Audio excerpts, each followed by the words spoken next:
শিশু নবী বাবার কবরে উপকাশে যায়, কবরের উপরে নিজের চিত হয়ে শুইয়া বাবাকে যেভাবে সন্তান বাবার উপরে ওইটা বাবার গলা জড়ায় রাখে গো, এইভাবে দয়ার নবী কবরের উপরের মাটিতে যেন বাবাকে বুকে জড়ায় কান্দেন আর বলতেছেন, আব্বু পৃথিবীতে জন্মের পর আজও পর্যন্ত আব্বু বলে ডাকতে পারি নাই।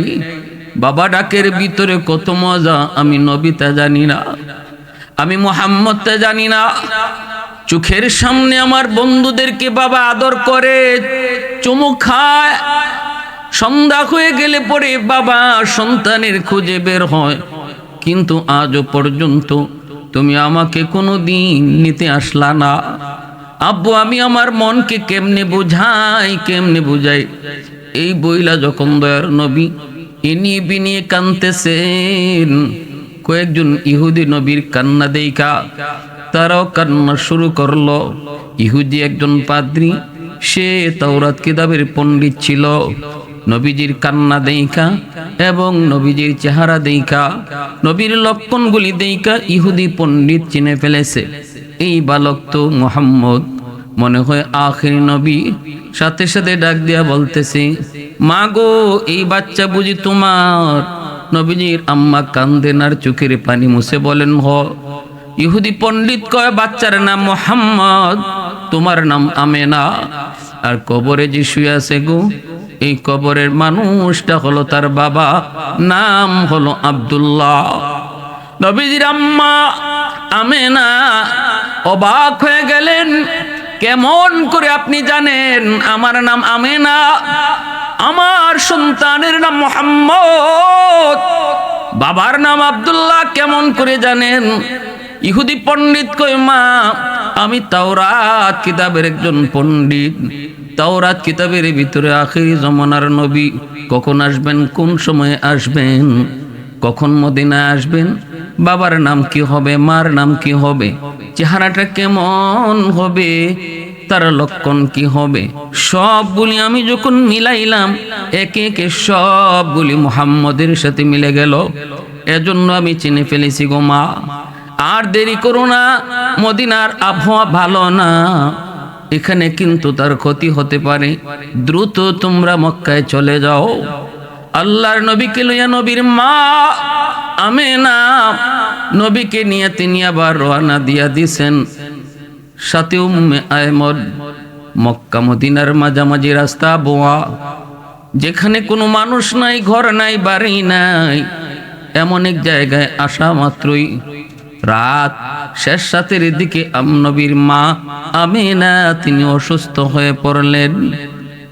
প্রচন্ড জোর, মুহূর্তের ভিতরে তিনি আর পা চলে না, মুহূর্তের ভিতরে আর সামনে যেতে পারেন না, জায়গায় তিনি শুয়ে পড়লেন। চরম পর্যায়ে শরীরের অবনতি। সাথে সাথে ডাক দিয়ে বাপ মুহাম্মদকে ডাক দিয়ে আনতেন। কাছে আইনা বলেন, বাবা মুহাম্মদ আয়, বুকে আয়, আয় বাবা বুকে আয়।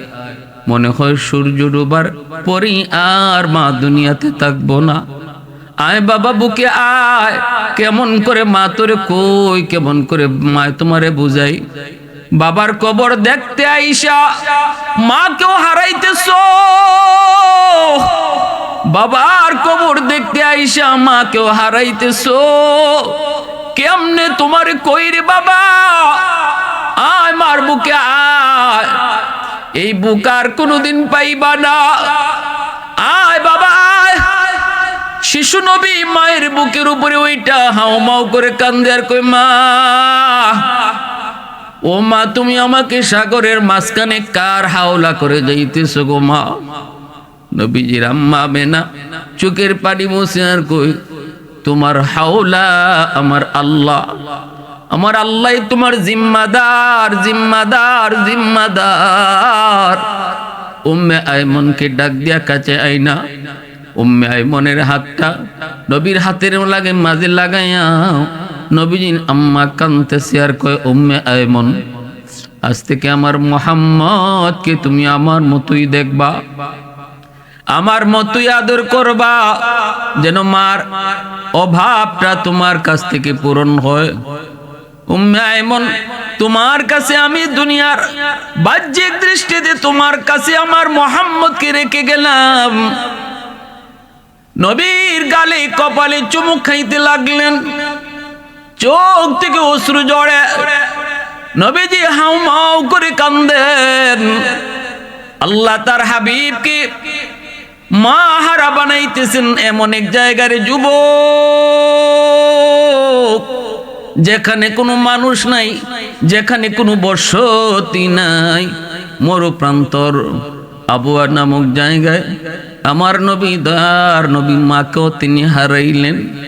আল্লাহর নবী, রহমতের নবী উম্মে আইমনের হাত ধরে গভীর রাতে তিনি মক্কার দিকে রওনা দিছেন। আবুয়া নামক জায়গায় মাকে কবর দিয়া শিশু নবী উম্মে আইমনকে নিয়ে তিনি রওনা দিছেন মক্কার দিকে। আজও সে আবুয়া, সেই স্মৃতি এখনো ধরে রেখেছে যুবক। সেখানে গেলে এমন কোন নবীর আশিক নাই, চোখ থেকে পানি ঝরে না। একজন শিশু সন্তান, শিশু বাচ্চা কেমন করে পারলো এই মরুভূমিতে মারে কবর দিয়া, মারে এখানে চিরনিদ্রায় শোয়া, কেমন করে রহমতের নবী পায়ে হেঁটে মদিনায় মক্কায় আসলো। নবীজি এরপরে যতবার মদিনায় গিয়েছেন, ওই আবুয়া নামক জায়গায় গেলে পরে নবী সাহাবীদেরকে বলতেন, সাহাবীরা রে, কাফেলা একটু সময়ের জন্য থামাও। ওই যে আমার আম্মুর কবর, যেই মাকে আমি বাবার কবর দেখতে এসে হারাইছিলাম শিশুকালের সেই 6 বছর বয়সে, আমি আমার মার কবরের পাশে দাঁড়ায় একটু দোয়া করব, তোমরা আমার সাথে দোয়ার শরীক হইও। আমার কান্না দেখা তোমরা এভাবে হাউমা করে কান্দো না। নবীজি কবরখানা দেখা মাত্রই চোখ বেবে আল্লাহ নবীর অশ্রু ঝরত। নবীজি কোটের পেট থেকে নাইমা কবরের সামনে দাঁড়ায় নবীজি অঝোর দাঁড়ায় কাঁদতেন আর দোয়া করতেন। আমার নবী, মায়ের নবী 6 বছর বয়সে মা হারাইলেন। এরপরে রহমতের নবী আম্মা ডাকার দিতে পারেন না গো, কিন্তু নয়া মায়ার নবীর মা পাইছেন ফাতেমাকে। ফাতেমাকে নবী মা বলে ডাকতেন। কেন ডাকতেন, কি জন্য ডাকতেন? আল্লাহর নবী ফিরে আসার পর মায়ের নবী, দয়ার নবী রক্তাক্ত, আল্লাহ নবী রহমতের নবী, নবীজির কন্যাগণ একে একে এসে এসে মায়ার নবীকে সান্ত্বনা দেন। সবাই সান্ত্বনা দেন, কিন্তু নবীর কলিজার টুকরা মেয়ে ফাতেমা ঘরের ভিতরে ঢুইকাই তিনি দরজা বন্ধ করে দিলেন। একে একে সবাইকে বের করে দিলেন। আল্লাহর নবী মায়ার নবীকে একা ঘরে রেখে দরজা বন্ধ করেন। নবীজি জিজ্ঞেস করেন, ফাতেমা দরজা কেন বন্ধ করো? ফাতেমা বলেন, বাবা গো, দরজা বন্ধ করে আমি তোমার আল্লাহর সাথে তোমার মাধ্যমে কিছু কথা বলবো। মায়ের নবী, দয়ার নবী কই, ফাতেমা আল্লাহর সাথে যদি কথা বলতে চাও তাহলে তো দরজা বন্ধ করতে হয় না। ফাতেমা বলে, বাবা কথাগুলি এমন যে কথাগুলি আর কেউ শুনতে পারবে না। নবীজি বলেন, কি রে মা, একটু কও। নবীজির কাছে আইসা ফাতেমার চোখ দিয়ে দরদর করে পানি পড়ে। নবীজির আঘাত প্রাপ্ত অঙ্গগুলা তিনি দেখতেছেন আর চোখের পানি জড়ায় কান্দেন। ওই অবস্থায় তিনি ডাক দিয়া বলেন, মালিক, ও মালিক, তুমি তো আমার আব্বাকে তোমার হাবিব বলে ঘোষণা দিয়েছো, বন্ধু বলে ঘোষণা দিয়েছো। আল্লাহ বন্ধুকে বুঝি কেউ এভাবে কষ্ট দেয়? নমরুদের আগুনকে যদি ইব্রাহিম খলিলের জন্য তুমি ফুলের বাগান বানিয়ে দিতে পারলে, মুসা কালিমুল্লাহর জন্য যদি নীল দরিয়ার পানিকে তুমি রাস্তা বানায় দিতে পারলে, তাহলে আমার আব্বার জন্য তায়েফের মাটিতে উশৃঙ্খল যুবকগুলির পাথরকে কেন তুলা বানায় দিতে পারলে না? মালিক তুমি কি পারো না? পারো না কেন? কেন? তোমার কাছে আমার প্রশ্ন। আমার বাবা রক্তে দেহ কেন লাল? কেন আজকে আমার বাবা আঘাত প্রাপ্ত? তায়েফের জমিনে বাবা গিয়েছিল তোমার কালেমার দাওয়াত দেওয়ার জন্য। আমার আব্বা তো নিজের কথা বলতে যায়নি, গিয়েছিল তুমি মালিকের একত্ববাদের দাওয়াত দেওয়ার জন্য। ও মালিক, জবাব চাই, জবাব। ইব্রাহিমের জন্য যদি নমরুদের আগুন ফুলের বাগান বানায়া দিতে পারলে, মূসার জন্য যদি নীল দরিয়া শুকায় তুমি রাস্তা বানায় দিতে পারলে, আমার আব্বার জন্য, তিনি তো তোমারই হাবিব, কেন তুমি ওই পাথরকে তুলা বানাইতে পারলে না? আল্লাহ নবী তখন হাত ধরে কই, মা এভাবে আল্লাহর সাথে কথা কয় না, মা এভাবে আল্লাহর সাথে কথা বলে না। সাথে সাথে ফাতেমা কয়, আব্বা কিভাবে বলবো? বাবা গো, মন রে বুঝাইতে পারি না, তুমি তো আমার আব্বু, আমি তো তোমার মেয়ে, কেমন করে আমি তোমার এই আঘাত সহ্য করব? ও বাবা, বাবার দরদ তুমি কি বুঝো? তুমি তো বাবার দরদ বুঝো না, জন্মের আগেই বাবা হারাইছো। আর তোমার আল্লাহ তো বাবাই নাই, তোমার আল্লাহর তো মাও নাই। ও বাবা, তুমিও তো বাবার দরদ বুঝো না, তোমার আল্লাহ তো বাপ মা নাই, বাপ মার দরদ কেমন বুঝবে? দরদ তো বুঝে ফাতেমা, কারণ ফাতেমার বাবার এই অবস্থা ফাতেমা নিজের চোখে দেখতেছে। কেমন করে সইব বাবা গো, কেমন করে সইব? নবীজির চোখ থেকে দর দর করে পানি পড়ে, ফাতেমা কান্দে। নবীজি আবারও আদর করে কয়, মা এইভাবে কইস না, মা এইভাবে কয় না, এইভাবে কয় না। ফাতেমা তখন চোখের পানি মুছেন, পানিটা গরম করেন, নবীজির আঘাতপ্রাপ্ত জায়গাগুলি গরম পানি দিয়া কাপড় ভিজে ভিজে ফাতেমা তিনি চেক দিতেছেন। আল্লাহর নবী কিছুটা আরাম পান, আরাম পান। ফাতেমা বীর আল্লাহর কাছে কান্দে আর কই, মালিক, ও মালিক তুমি রাগ করো না, আল্লাহ তুমি আমার উপর গোসা করো না। আল্লাহ মনটি বুঝাইতে পারি নাই, আমার এভাবে কথা বলা উচিত হয় নাই। আল্লাহ তুমি আমাকে ক্ষমা করো, আল্লাহ তুমি আমার আব্বারে তুমি আরাম দাও। এই বলে যখন তিনি সেবা করতেছেন, নবীজির মাতা মুবারক খাতুনে জান্নাতের কুলের মধ্যে নবীজি আরাম পাইতেছেন, খাতুনে জান্নাত তিনি আরাম দিতেছেন, সেবা করতেছেন। এর ভিতরে দু জাহানের বাদশা রাহমাতুল লিল আলামিন নবীজির ঘুম এসে গেল। আল্লাহর নবী একটু আরাম পাওয়ার কারণে ঘুম এসে গেল। নবীজি চোখ লাগা মাত্রই স্বপ্নে দেখেন নবীজির মাথার পাশে দক্ষিণী মা আমেনা বসা আছেন গো, আর নবী তার মায়ের কোলেই মাথাটা রেখে আছেন। মা আমেনা নবীকে সেবা করতেছেন, সান্ত্বনা দিতেছেন। মূলত নবীজি মাথা রাখছেন কলিজার টুকরা মেয়ে ফাতেমার কোলে, কিন্তু স্বপ্নে দেখেন, স্বপ্ন যুগে মা আমেনা তিনি নবী মাথাটা কোলে রাইখা সেবা করেন। ওই অবস্থায় নবীজি সাথে সাথে মাকে পেয়ে আর দেরি করলেন না, সাথে সাথে মার হাতটা ধইরা বলতেছেন, মা গো, ও মা, 6 বছর বয়সে তোমাকে মক্কা মদিনার রাস্তা আবওয়া নামক জায়গায় হারাইছি।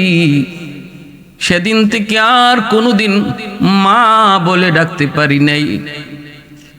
মা গো মা, সেদিন থেকে আমি আর কোনোদিন মা বলে ডাকতে পারি নাই।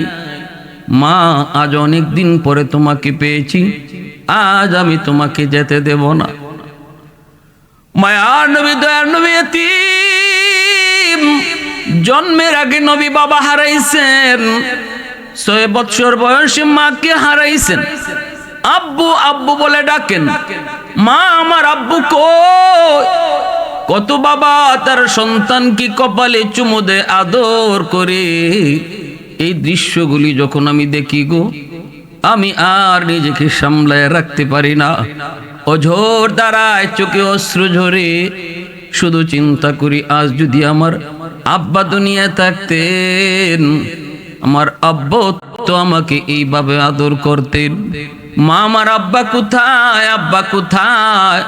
নবীজির আম্মা তখন নবীজির দাদা আব্দুল মুত্তালিবকে বলতেছেন, বাবা গো, আপনার নাতি শুধু আব্বা আব্বা করে। নবীজির দাদা আব্দুল মুত্তালিব তখন বলতেছেন, মারি যাও, আমার নাতিটাকে লইয়া মদিনায় যাও, যেখানে বাবার কবর, কবর কেন অন্তত দেখায় নিয়ে আসো। নবীজির আম্মা রওনা দিয়া দিছেন, সাথে নিছেন উম্মে আয়মন বাদিকে। মদিনায় গেলেন, নবীজির বাবার কবর, আব্দুল্লাহর কবর। মা যখন আঙ্গুল দিয়ে ইশারা দিয়ে দেখায় দেয়, বাবা মুহাম্মদ, এই যে তোমার আব্বুর কবর। শিশু নবী বাবার কবরে উপকাশে যায়, কবরের উপরে নিজের চিত হয়ে শুইয়া বাবাকে যেভাবে সন্তান বাবার উপরে ওইটা বাবার গলা জড়ায় রাখে গো, এইভাবে দয়ার নবী কবরের উপরের মাটিতে যেন বাবাকে বুকে জড়ায় কান্দেন আর বলতেছেন, আব্বু, পৃথিবীতে জন্মের পর আজও পর্যন্ত আব্বু বলে ডাকতে পারি নাই। বাবা ডাকের ভিতরে কত মজা আমি নবী তা জানি না, আমি মুহাম্মদ তা জানি না। চোখের সামনে আমার বন্ধুদেরকে বাবা আদর করে, চুমু খায়। সন্ধ্যা হয়ে গেলে পরে বাবা সন্তানের খুঁজে বের হয়, কিন্তু আজও পর্যন্ত তুমি আমাকে কোনো দিন নিতে আসলা না। আব্বু, আমি আমার মনকে কেমনে বুঝাই, কেমনে বুঝাই? এই বইলা যখন দয়ার নবী ইনি বিনিয়ে কানতেছেন, কয়েকজন ইহুদি নবীর কান্না দেইখা তারাও কান্না শুরু করলো। ইহুদি একজন পাদ্রী, সে তাওরাত কিতাবের পণ্ডিত ছিল। নবীজির কান্না দেইখা এবং নবীজির চেহারা দেইখা, নবীর লক্ষণগুলি দেইখা ইহুদি পণ্ডিত চিনে ফেলেছে, এই বালক তো মুহাম্মদ, মনে হয় আখির নবী। সাথে সাথে ডাক দিয়া বলতেছে, মা গো, এই বাচ্চা বুঝি তোমার? নবীজির আম্মা কান্দেন আর চোখের পানি মুছে বলেন, হ। ইহুদি পণ্ডিত কয়, বাচ্চার নাম মুহাম্মদ, তোমার নাম আমেনা। আর কবরে যে শুয়ে আছে গো, এই কবরের মানুষটা হলো তার বাবা, নাম হলো আব্দুল্লাহ।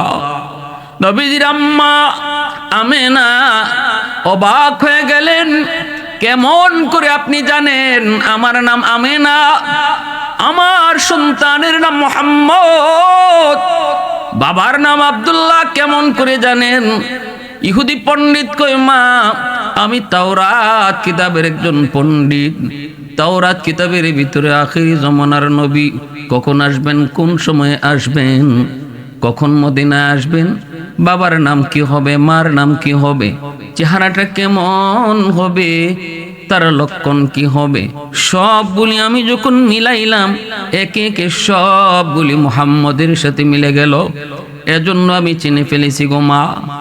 আর দেরি করো না, মদিনার আবহাওয়া ভালো না, এখানে কিন্তু তার ক্ষতি হতে পারে, দ্রুত তোমরা মক্কায় চলে যাও।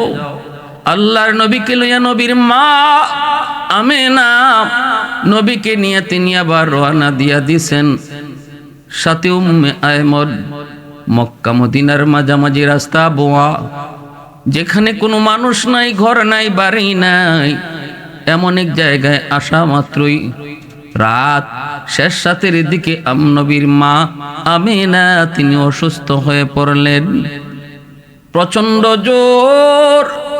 মুহূর্তের ভিতরে তিনি আর পা চলে না, মুহূর্তের ভিতরে আর সামনে যেতে পারেন না, জায়গায় তিনি শুয়ে পড়লেন। চরম পর্যায়ে শরীরের অবনতি, সাথে সাথে ডাক দিয়ে মোহাম্মদকে ডাক দিয়ে আনতেন। কাছে আইনা বলেন, বাবা মোহাম্মদ আয়, বুকে আয়, আয় বাবা বুকে আয়। মনে হয় সূর্য ডোবার পরই আর মা দুনিয়াতে থাকবো না। আয় বাবা বুকে আয়। কেমন করে মা তোরে কই, কেমন করে মা তোমারে বুঝাই। বাবার কবর দেখতে আইসা মাকেও হারাইতেছো, বাবার কবর দেখতে আইসা মাকেও হারাইতেছো। কেমনে তোমারে কই রে বাবা, আয় মার বুকে আয়। এই বুক আর কোনোদিন পাইবা না, আয় বাবা আয়। শিশু নবী মায়ের বুকের উপরে ওইটা হাউমাউ করে কান্দে আর কই, মা ও মা, তুমি আমাকে সাগরের মাঝখানে কার হাওলা করে যাইতেছো গো মা। নবীজির আম্মা আমেনা চোখের পানি মুছে আর কই, তোমার হাওলা আমার আল্লাহ, আমার আল্লাহ তোমার জিম্মাদার, জিম্মাদার, জিম্মাদার।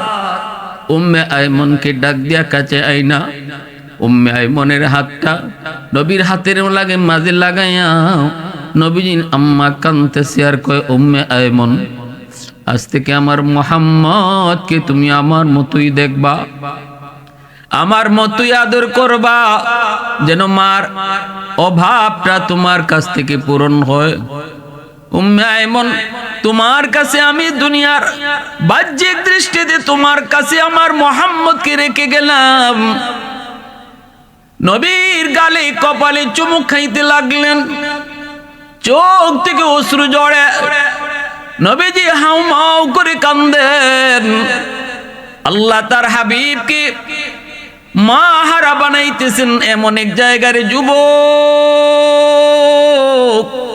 যেখানে কোনো মানুষ নাই, যেখানে কোনো বসতি নাই, মরুপ্রান্তর আবুয়া নামক জায়গায় আমার নবী দয়ার নবী মাকেও তিনি হারাইলেন। আল্লাহর নবী, রহমতের নবী উম্মে আইমনের হাত ধরে গভীর রাতে তিনি মক্কার দিকে রওনা দিছেন। আবুয়া নামক জায়গায় মাকে কবরে দিয়া শিশু নবী উম্মে আইমনকে নিয়ে তিনি রওনা দিছেন মক্কার দিকে।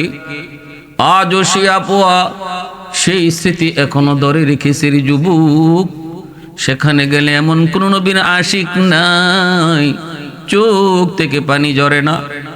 একজন শিশু সন্তান, শিশু বাচ্চা কেমন করে পারলো এই মরুভূমিতে মারে কবর দিয়া, মারে এখানে চিরনিদ্রায় শোয়া, কেমন করে রহমতের নবী পায়ে হেঁটে মদিনায় মক্কায় আসলো। নবীজি এরপরে যতবার মদিনায় গিয়েছেন, ওই আবুয়া নামক জায়গায় গেলে পরে নবী সাহাবীদেরকে বলতেন, সাহাবীরা রে, কাফেলা একটু সময়ের জন্য থামাও। ওই যে আমার আম্মুর কবর, যেই মাকে আমি বাবার কবর দেখতে এসে হারাইছিলাম শিশুকালের সেই 6 বছর বয়সে, আমি আমার মার কবরের পাশে দাঁড়া একটু দোয়া করব। তোমরা আমার সাথে দোয়ার শরীক হইও। আমার কান্না দেখা তোমরা এভাবে হাউমা করে কান্দো না। নবীজি কবরখানা দেখা মাত্রই চোখ বেবে আল্লাহ নবীর অশ্রু ঝরত।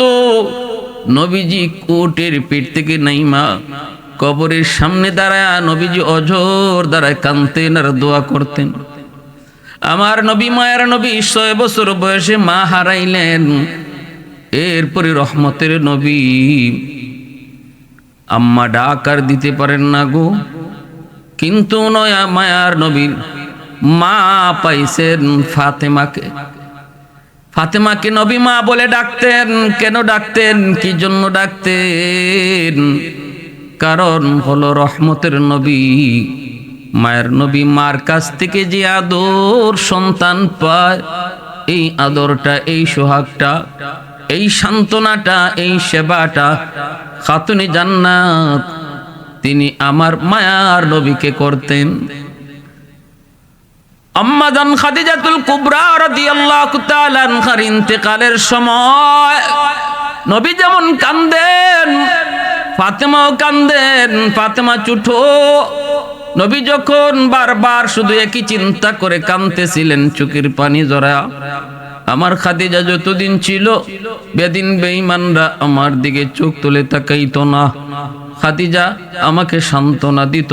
কখনো যদি আক্রান্ত হয়েছি, খাদিজার সান্ত্বনা পেয়ে আমি শান্ত হতাম। আজ আমাকে কে সান্ত্বনা দিবে? আজ আমাকে কে সান্ত্বনা দিবে গো? তখনই ফাতেমা আমার নবীর মায়ার নবীর চোখের পানি মুইসা সান্ত্বনা দিয়ে বলতেন, বাবা গো, ও বাবা, ফাতেমা যতদিন আছে তোমাকে কোনোদিন কোনো অভাব বসতে দেব না। এজন্যই তায়েফের ময়দান থেকে রাসূল যখন রক্তাক্ত হয়ে মক্কায় ফিরেন, মায়ার নবী দয়ার নবীকে ওই ঘরের এই খাতুনে জান্নাত দরজা বন্ধ করে আল্লাহর সাথে বাতচিত শুরু করে দিলেন। আল্লাহ, তুমি কি পারো নাই গো আমার আব্বার জন্য ইব্রাহিমের মতো আগুনকে যেমন ফুলের বাগান বানাইছো, মূসার জন্য যেমন নীল দরিয়ার পানিকে তুমি রাস্তা বানায় দিছো, তুমি কি আমার আব্বার জন্য পারো নাই গো? ওই তায়েফের জমিনের উশৃঙ্খল যুবকগুলির পাথর, যেই পাথরটা আমার আব্বার দিকে মারছে, এই পাথরগুলি তুমি কি তুলা বানিয়ে দিতে পারো না? রাসূল যখন কয়, ফাতেমা এইভাবে কয় না, এইভাবে কয় না, এইভাবে কয় না রে মা। খাতুনে জান্নাত বলে, মা বাবা, ও বাবা, আমি বলবো না কেন? আমি তো মেয়ে, আমি তো বাবা পাইছি, তুমি তো বাবা পাও নাই। বাবার দরদ কেমনে বুঝবা? তোমার আল্লাহ কেমনে বাবার দরদ বুঝবেন? কারণ আল্লাহর তো মাও নাই, বাবাও নাই। কুল হুয়াল্লাহু আহাদ আল্লাহুস সামাদ লাম ইয়ালিদ ওয়া লাম ইউলাদ। আল্লাহ নিজের পরিচয় দিয়ে বাপ নয়, কারো সন্তানও নয়। বাবা, আমি তো বাবা পেয়েছি, আমি তো বাবার দরদ বুঝবই, আমি তো বাবার কষ্ট বুঝবই। তখনই আমার নবী মায়ের নবীকে কোলে নিয়ে যখন তিনি এইভাবে সেবা করতেছেন, সেবা করতেছেন, সেবা করতেছেন, নবীজি আরাম পেয়ে নবীজির চোখ লেগে গেল। আল্লাহর নবী ঘুমিয়ে পড়লেন। চোখ লাগা মাত্রই তিনি স্বপ্নে দেখেন জনম দুঃখিনী মা আমেনা রাসূলকে কোলে নিয়া এইভাবেই তিনি আদর সোহাগ কইরা সেবা করতেছেন। আঘাতপ্রাপ্ত জায়গাগুলি তিনি সেবা করে দিতেছেন। আল্লাহ নবী স্বপ্নে মাকে পেয়ে হাত চাপ দিয়ে ধইরা বলতেছেন, মা গো, আর যেতে দিব না গো, আর তোমাকে যেতে দিব না। 6 বছর বয়সে আবওয়া নামক জায়গায় তোমাকে হারাইছি, আর আমি তোমারে যেতে দিব না গো মা। কইছিলা এতদিন, কইছিলা এতদিন, আর তোমাকে যেতে দিব না। এই বইলা নবী যখন ধরছেন, চিৎকার দিয়া যখন কইছেন মা, চিৎকার দিয়া যখন কইছেন মা, ঘুম ভেঙে গেল নবীজির। নবীজি ঘুম ভেঙে তাকায় দেখেন কলিজার টুকরা মেয়ে ফাতেমা, চোখ থেকে দর দর করে পানি পড়ে, কান্দেন। নবী জিজ্ঞেস করেন, ফাতেমা তুমি কান্দো কেন গো? ফাতেমা তখন বলতেছে, বাবা গো, তুমি স্বপ্নে কি দেখছো জানি না, কিন্তু মা কয়া চিৎকার দিয়া আমার হাতটা এইভাবে ধরছো। এই যে দেখো বাবা, এখনো আমার হাতটা তুমি ধরে রাখছো। রাসূল কয়, মা আয় বুকে আয়, আয় বুকে আয়। আমি তো স্বপ্নে আমার মা আমেনার হাত ধরেছি, বাস্তবে যখন তোমার হাত ধরলাম, চোখ খোলার পর যখন তোমার হাতে আমার হাত, তাহলে মা রে, আজ থেকে তুমি আমার মা আমেনার জায়গায়, আজ থেকে তুমি আমার মা আমেনার জায়গায়। মা যেই সেবাটা সন্তানকে করে, তুমিও আজ আমাকে ওই সেবাটাই দিতেছো। স্বপ্নে আমি যা দেখেছি বাস্তবতা ঘটলো। মা, আজ থেকে তুই আমার মা, তুমি শুধু আমার মেয়ে না, আজ থেকে ফাতেমা আমার মা। রাসূলের নবী, রাসূলের কন্যা, খাতুনে জান্নাত ফাতেমা রাদিয়াল্লাহু তাআলা আনহা। এজন্যই নবীজি মা কইয়া ডাকতেন আর বলতেন, ফাতেমা তু বিদআতুম মিন্নি, ফাতেমা আমার কলিজার টুকরা। ফাতেমার একজন বান্ধবী ছিল ইহুদি মেয়ে। ইহুদি মেয়ে বিয়ের আয়োজন করলো বাবা, অনেক বড় ধন সম্পদের মালিক বাবা, ইহুদি মেয়ের আয়োজন করলো বিয়ের। কিন্তু বান্ধবী বাবাকে সাফ জানায় দিল, বাবা আমার একজন বান্ধবী আছে, নাম হলো ফাতেমা। ফাতেমা যদি আমার বিয়েতে না আসে তাহলে আমি বিয়ে বসবো না, এই বিয়েতে আমি রাজি না। ইহুদি কই, মারে কে সেই ফাতেমা? বান্ধবী কয়, ফাতেমা হলো মুহাম্মাদুর রাসূলুল্লাহর মেয়ে। এই কথা বলতে ইহুদি কয়, মারে মুহাম্মদ তো গরিব মানুষ, ফাতেমা সে তো গরিবের মেয়ে, কাপড় চোপড় তেমন দামি নয়। আমার আজকের অনুষ্ঠান হবে ভিআইপি ভিভিআইপি মানুষের জন্য, রাজা বাদশাদের ছেলেরা, রাজা বাদশারা আজকের আমার বিয়ের আয়োজনে এই অনুষ্ঠানে তারা হবে গেস্ট। তাদের শ্রেণীতে ফাতেমা যায় না। মা, ফাতেমা যদি কোনো রাজার মেয়ে হতো তাহলে আমি তোমার এই কথাটা গ্রহণ করতাম, কিন্তু না রে মা, এটা হয় না, আমি পারবো না। সাথে সাথে মেয়েটায় মাকে জানাই দিল, মা আব্বুকে বলো আয়োজন করার দরকার নাই, আমার বান্ধবী ফাতেমা যদি বিয়েতে না আসে গো, আমি এই বিয়েতে রাজি না। মেয়ে সাফ সাফ বাবাকে জানায় দিল, ফাতেমা যদি বিয়েতে না আসে তাহলে সে কিন্তু এই বিয়ে বসবে না, এই বিয়েতে সে রাজি না। পড়ছে বাবা বিপদে। তখন বাবা কয়, মারি তাহলে একটা চিঠি লিখ, একটু দেখ তার বাপ দাদা অথবা ফরিদাদার মধ্যে কেউ রাজা বাদশা ছিল কিনা, এতটুকু যদি পাওয়া যায় তাহলে তো স্ট্যাটাসটা মিলবে, সমান থাকবে, শ্রেণী ঠিক থাকবে। চিঠিটা দেওয়ার পর নবীজির মেয়ে খাতুনে জান্নাত তখন ছোট্ট বালিকা, তিনি উত্তরে লিখলেন, বান্ধবী আমি মক্কায় একজন গরিবের ঘরে জন্মেছি, আমার আব্বার নাম মোহাম্মদ, আমার বাপদাদা কেউ রাজা বাদশা ছিল না, তবে আমার বংশ আরবের শ্রেষ্ঠ বংশ, সম্মানী বংশ। আর এতটুকু মনে রাখো, পৃথিবীতে যত রাজা বাদশার জন্ম হয় সকল রাজার রাজা যিনি, আসমানের মালিক, কুল কায়নাতের মালিক, সকল বাদশার বাদশা যিনি, তার বন্ধু হলেন আমার আব্বা। উলফত মে তেরি ওয়াইসি নে দান কো তোরা, বো বকর উমর নকশে কদম তেরা না ছোরা। উলফত মে তেরি ওয়াইসি নে দান কো তোরা, বো বকর উমর নকশে কদম তেরা না ছোরা। আয়ুশাক নবী ওয়াকি আসরার মদিনা, সুলতান কা সুলতান है सुल्तान मदीना, सरकार का सरकार है सरकार मदीना, गुलजार का गुलजार है गुलजार मदीना। अल्लाह ने मक्का ही में ये काबा बनाया, इस काबा का काबा तेरी मरकद को बनाया। अल्लाह ने मक्का ही में ये काबा बनाया, इस काबा का काबा तेरी मरकद को बनाया। ऐसा लम्हा जी चले जा राह मदीना, सुल्तान का सुल्तान है सुल्तान मदीना, सरकार का सरकार है सरकार मदीना, गुलजार का गुलजार है गुलजार मदीना। এইবার ইহুদি কয়, না তাহলে হবে না।